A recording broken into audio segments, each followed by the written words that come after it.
Hello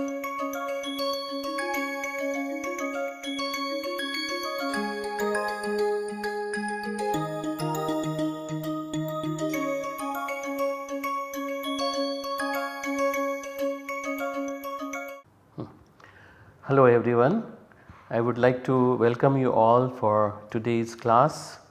We will briefly look at what exactly we did it last time and then proceed further.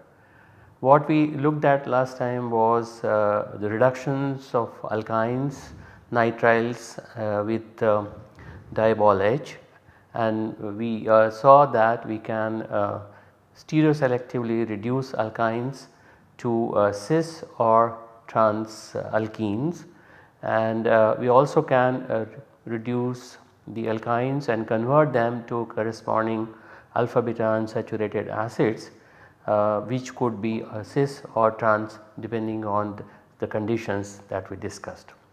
We also looked at the conversion of nitriles to the aldehyde or ketone depending on what nitrile we take. I mean, in the case of nitrile it will be of course aldehyde with the diabol, and how we could stop it from further reduction to the corresponding amine. Then we also looked at the Weinreb amides utility, especially to stop the reaction at the aldehyde stage or a ketone stage, where a nucleophile can be added to this, and it can allow chelation as one of the parts by which we can have the stopping of the reaction at the aldehyde or ketone stage. For example, if we have here Li plus, then of course we can have the reduction of it leading to the aldehyde formation. Now, the over reduction or overreaction of nucleophiles is stopped because of the chelation that is here. So, we discuss various types of nucleophiles that can be added to the Weinreb amides, and apart from the hydrogen addition like reducing agent, we can also take, say you have methyl magnesium bromide or any Grignard reagent that can be used and the reaction can be stopped, say in this case up to the corresponding methyl ketone. Then towards the end we discussed the reductions with lithium aluminum hydride. We also discussed the reductions using lithium tritertiary alkoxy hydride and lithium aluminum hydride in presence of aluminum chloride, where the use of aluminum chloride modifies the reducing agent to say for example you can have this or you can have this, and because of the electronegativity of the chlorine, the reducing power of the lithium aluminum hydride, which is now modified to having one hydrogen or two hydrogens or two chlorines or one chlorine, is reduced, and accordingly the selective reductions can be carried out. What selective reductions can be carried out is something that we can look at it once again today. Is we discussed these mixed chloride hydrides which act as reducing agents, but less powerful than lithium aluminum hydride. We discussed that the CX bond, X is halogen, can be reduced to the corresponding CH bond using this lithium aluminum hydride. But then the same reaction is not possible to be done using a combination of lithium aluminum hydride and aluminum chloride. On the other hand, if we take another example of this type here, say you have a bromide and an ester in the same molecule here. If we do the lithium aluminum hydride base reduction, then lithium aluminum hydride reduces this carbon bromine bond, introduces this hydrogen here, and at the same time ester is reduced to the corresponding CH2OH. But if we take lithium aluminum hydride in combination with aluminum chloride, then this modified mixed chloride hydride reducing agent only reduces the ester and does not touch the carbon bromine bond. So, there is a selectivity in terms of reducing power of this combination of lithium aluminum hydride and aluminum chloride. It is very clear that the mixed hydride chloride, for example, if it is something like this, then the chelation of the ester takes place more easily than the direct nucleophilic addition of the hydride to the carbon bond to reduce the carbon bromine bond and replace it by hydrogen. Now it is also seen that we have an alpha beta unsaturated ester something like this, and if we reduce it with lithium aluminum hydride, we get a mixture of allylic alcohol and the saturated alcohol. At the same time, if we use the mixed chloride hydride reducing agent like lithium aluminum hydride aluminum chloride, we only get this allylic alcohol as the major product. So, it is very obvious that again here same thing is happening, that only the chelation allows the reduction to take place. So, once this happens, of course, you have a delta positive here and a delta negative here, then the hydride reduces this and goes further for the completion of ester to the corresponding primary alcohol.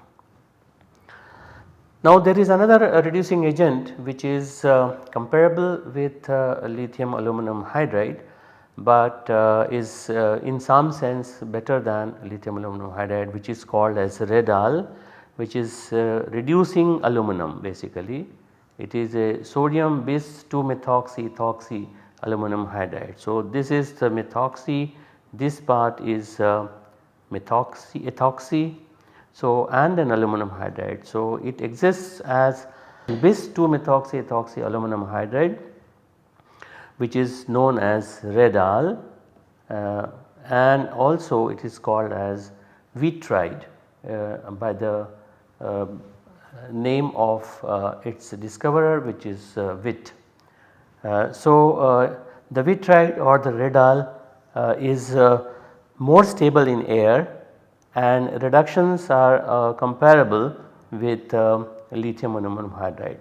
One of the problems with lithium aluminum hydride, as I mentioned last time, is it is very unstable towards water and therefore not easy to handle, but in comparison to that Redal is more stable in air, and it is also soluble in aliphatic and aromatic hydrocarbons because of the increased hydrophobicity. That is not the case in lithium aluminum hydride. Lithium aluminum hydride is somewhat more ionic and more polar than Redal, and therefore this needs to be dissolved in ether or THF, whereas this is possible to dissolve in aliphatic and aromatic hydrocarbons. Now, this Redal allows a reduction of the acids to the corresponding alcohol, similar to the reductions with lithium aluminum hydride, and also allows in a similar way reduction of alpha beta unsaturated ketones to the corresponding allylic alcohols. And these Vitride can also be available as a solution in the market, and therefore one can easily take it and use it for reductions of various kinds. We will also see how further things can be done. For example, when the reduction of an alpha beta unsaturated ketone is carried out with a Redal in the presence of copper 1 like cuprous bromide, this 1,4 reduction takes place. Last time I told that this is 1, 2, 3 and 4. So 1,4 reduction has taken place, and essentially what is happening is it is more or less like a copper hydride type of species that is expected to be involved, and then copper hydride being softer adds on to this in this fashion, and we have 1,4 addition where we can expect a species like this to form, and then this leads to the saturated ketone. So, this is something similar to adding say dimethyl cuprate or such copper based reagents. So, in a similar fashion we can take a somewhat more difficult example and reduce it to the corresponding saturated ketone. So, there are many such examples in the literature where such copper hydride type of species is believed to be involved in the reduction of alpha beta unsaturated ketones to the corresponding saturated ketone using Redal. There is another interesting reduction which is a very specific and selective reduction, that is of epoxy alcohols. This 2,3 epoxy alcohols, so you have 1, 2 and 3. So, this 2,3 epoxy alcohol is very easily available via sharpless epoxidation of the corresponding allylic alcohol, and therefore the utility of these 2,3 epoxy alcohols become very important, and thus their reduction to give the corresponding 1,2 or 1,3 diol is important, and therefore if there are reagents that can selectively reduce 2,3 epoxy alcohols to either 1,3 diol or 1,2 diol, then of course the reaction becomes more meaningful and synthetically useful. What is found that if one takes Redal or a lithium aluminum hydride, both of them are, as I said, comparable in terms of reactivity. They lead to 1,3 diol as the major product and 1,2 diol as the minor product. On the other hand, if one uses diol for the same reduction, then what is found is that the 1,3 diol is found in minor amount and 1,2 diol is formed in the major amount. Now, how does this reaction occur? Why should there be a selectivity? Now, lithium aluminum hydride, when it comes in contact with any alcohol, as I mentioned earlier, is something that leads to the expulsion of hydrogen gas after the OH of the alcohol or water reacts with the lithium aluminum hydride. So, you have lithium aluminum hydride as a species which is having a negative charge here and a positive charge here, and when it comes in contact with ROH we get here ROLI and of course AlH3 and hydrogen comes off. So, same thing happens even in this case, hydrogen comes off, and now as this species can interact with AlH3 which is released here and can form the corresponding negatively charged lithium plus species. So, this is exactly what is here, but this is coming from the epoxy alcohol.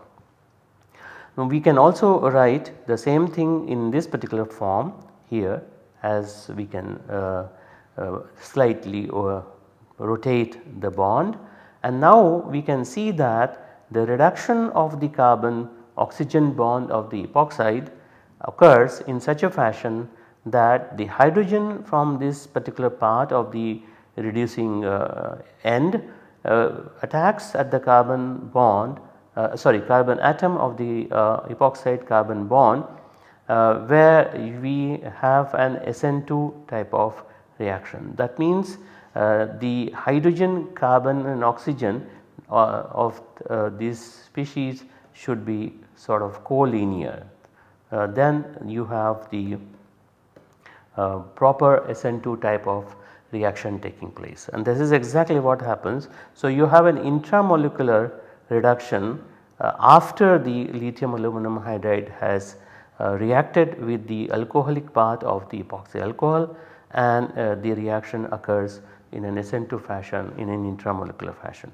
At the same time, when we take diol and react with these epoxy alcohols, so in a similar fashion as lithium aluminum hydride, when the diol comes in contact with the epoxy alcohol, then also you have a hydrogen here. Then if diol comes in contact with this OH, we can expect this type of species to form, and this also loses.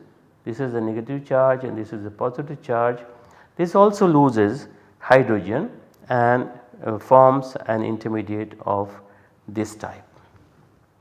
Now this particular intermediate, where there is an aluminum species, will have a coordination with the oxygen, that is of the epoxide oxygen, and it forms a kind of chelate complex which is strongly held, because aluminum here is trivalent and therefore it is highly electrophilic. Therefore, the oxygen of the epoxide coordinates with the aluminum and forms this. Now since this aluminum part as against the aluminum part of the lithium aluminum hydride here does not have any hydrogen for allowing the reduction to take place. Therefore, another part of the similar molecule or diol then reacts to this part in an intermolecular fashion. So, there is no intramolecular fashion, and therefore the possibility of attack of the hydrogen or the hydride to this particular carbon atom would be much better if between the two this carbon is attacked, which is relatively sterically free compared to this particular carbon. And thus the reduction here leads to 1,2-diol, whereas in the case of lithium aluminum hydride it leads to the 1,3-diol. This basically leads to 1,3-diol. So this is how the reductions occur of the 2,3 epoxy alcohols with lithium aluminum hydride or diol. And since lithium aluminum hydride is similar to Redal, the Redal also gives 1,3-diol as the major product, very similar in a fashion that lithium aluminum hydride does it. Now we have another reducing agent which is known as Luchi reduction, which is named after the discoverer, which is Luchi, and it allows 1,2 reduction to take place, and particularly when there is a alpha beta unsaturated ketone. So the reagent that is utilized is a combination of sodium borohydride and cerium chloride, which is hydrated with 7 waters. This specifically allows the reduction of even alpha beta unsaturated aldehydes to the corresponding allylic alcohols. We discussed earlier in one of the lectures that the reduction of alpha beta unsaturated ketones and alpha beta unsaturated aldehydes with lithium aluminum hydride is not straightforward. It all depends upon many factors. But then we also said that alpha beta unsaturated aldehyde reduction can take place with some other reducing agents, and that is what the one that we are now talking as the sodium borohydride cerium chloride based reducing agent, which allows the reduction of the alpha beta unsaturated aldehydes also to the corresponding allylic alcohols. Of course, the ketones, alpha beta unsaturated ketones also get reduced. Now this Gamal and Luchi are the two people who initiated examining the reduction of alpha beta unsaturated carbonyl compounds with various metal salts along with sodium borohydride as a reducing agent.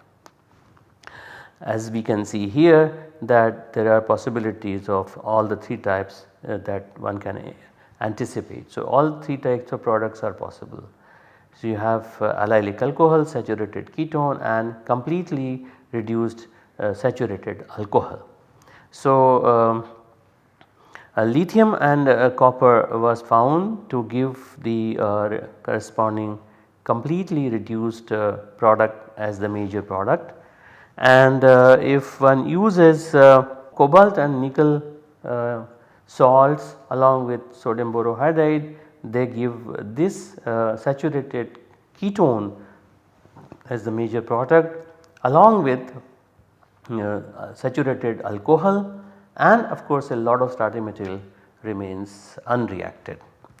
It is possible that nickel 2 plus and cobalt 2 plus based reduction proceed via a different pathway, but since a large amount of starting material SM basically stands for starting materials, which is nothing but alpha beta unsaturated carbonyl compound, and if that is the case then it is not a very good reaction.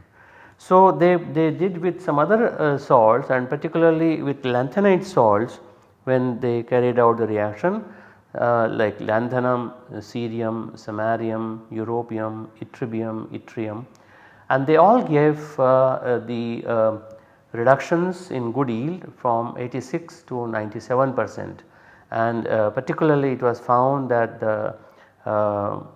it should not be europium, it should be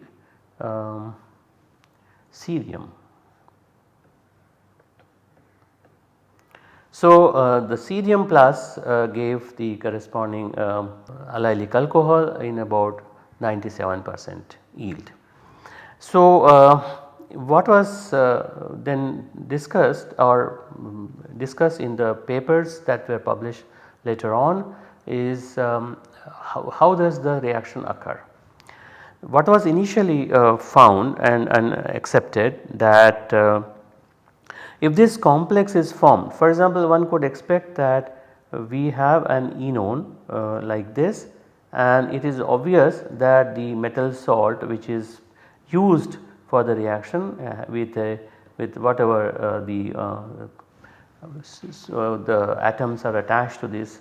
Now we can expect some sort of chelation with this, and then we have a delta positive here, and of course you have a BH4 minus from the corresponding sodium borohydride, and one can expect the reduction to take place either at this carbon to give the corresponding allylic alcohol or onto this carbon to eventually reduce the double bond and make the corresponding enolate, which leads to the saturated alcohols or saturated ketone. That means the double bond gets reduced in one case, in the other case the carbonyl group gets reduced.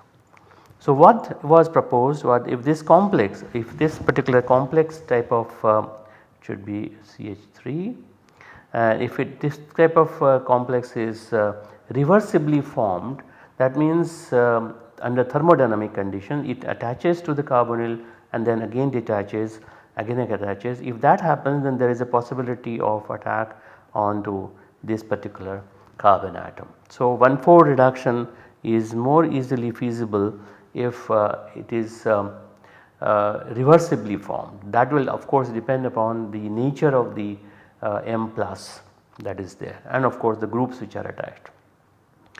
But if it is irreversibly formed, that means that immediately attaches to the oxygen, and because of the electronegativity of the oxygen and electropositive character of the lanthanide salts, the moment carbonyl group attaches to that, and if it is an irreversible attachment, then it is obvious that 1,2 reduction would be much more facile, something like this. So, it is much easier to get 1,2 reduction.